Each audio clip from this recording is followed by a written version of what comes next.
आप सभी को चैत्र नवरात्रि और रामनवमी की बहुत बहुत शुभकामनाएं। यह गायत्री शक्तिपीठ मंदिर है। अक्सर हम लोग जब उलझन, परेशानी या तनाव में होते हैं तो किसी न किसी मंदिर या साधना केंद्र में जाकर अपने उलझन और तनाव को कम करते हैं। तो इसी परेशानी को देखते हुए साधना और मन की शांति तथा युग निर्माण के विभिन्न उद्देश्यों के लिए गायत्री शक्तिपीठ की स्थापना हुई, जो अखिल विश्व गायत्री परिवार शांति कुंज हरिद्वार के संस्थापक हमारे गुरुदेव पंडित श्री राम शर्मा आचार्य जी के द्वारा किया गया था। आप जानते हैं, गायत्री माता को वेदों की जननी कहा गया है। कहा जाता है कि गायत्री माता से ही सभी वेदों की उत्पत्ति हुई थी, इसलिए इन्हें वेद माता कहा गया। वेद माता के साथ साथ माँ गायत्री को देव माता भी कहा जाता है, क्योंकि संसार के निर्माता, संचालक और संहारक यानी ब्रह्मा, विष्णु और महेश तीनों देवताओं की आराध्या इन्हें ही माना जाता है। ब्रह्मा, विष्णु और महेश तीनों ही माँ गायत्री की आराधना करते हैं। इसलिए कहा जाता है कि गायत्री माँ के मंत्र को सर्वश्रेष्ठ मंत्र माना गया है। कहा जाता है कि इस मंत्र में चारों वेदों का सार छिपा है। इस मंत्र के जाप से जीवन में आपको कई परिवर्तन देखने को मिलेंगे। मन में सकारात्मक विचारों का प्रवाह हमेशा ही प्रभावित होते रहेगा। हर जगह आज माँ गायत्री शक्तिपीठ की स्थापना की जा रही है और की जा चुकी है। बहुत जगह पे है, जहाँ कहीं भी नहीं है तो अगल बगल ज़रूर है।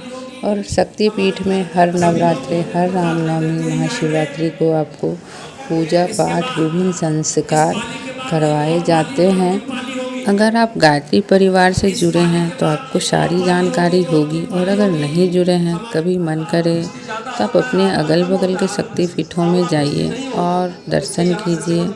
मन को अद्भुत शांति जरूर प्राप्त होगी। यहाँ कई तरह की सुविधाएं दी जाती हैं।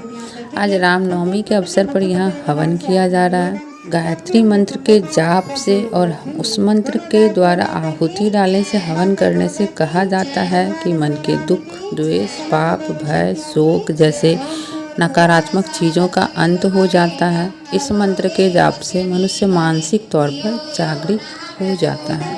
इसका भी ध्यान रखेंगे। प्रत्येक कुंड के मुख्य प्रतिनिधिगण से आत्मीय निवेदन कि अपने अपने कुंड को प्रज्वलित रखेंगे।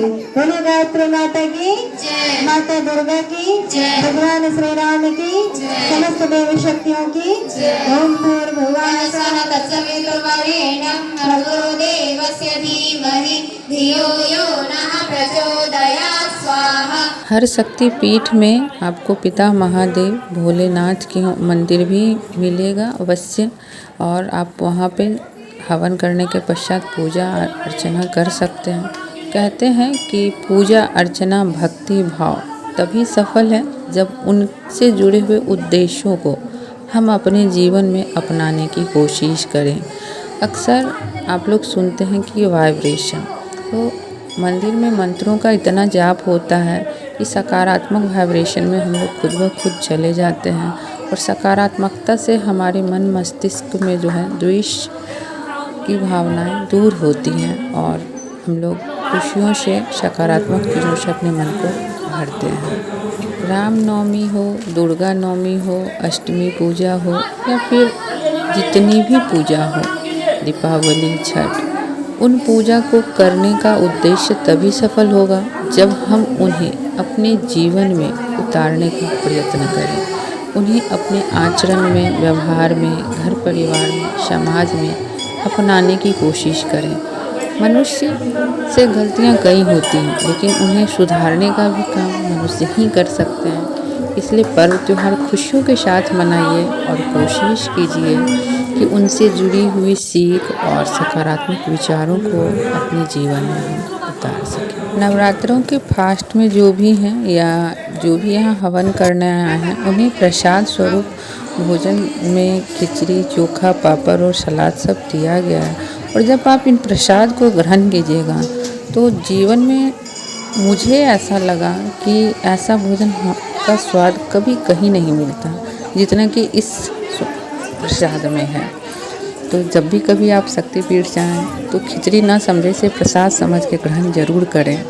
यकीन मानिए इस प्रसाद को ग्रहण करने के बाद मन इतना तृप्त हो जाएगा कि आप भी सोचिएगा कि अमृत ग्रहण किए हैं।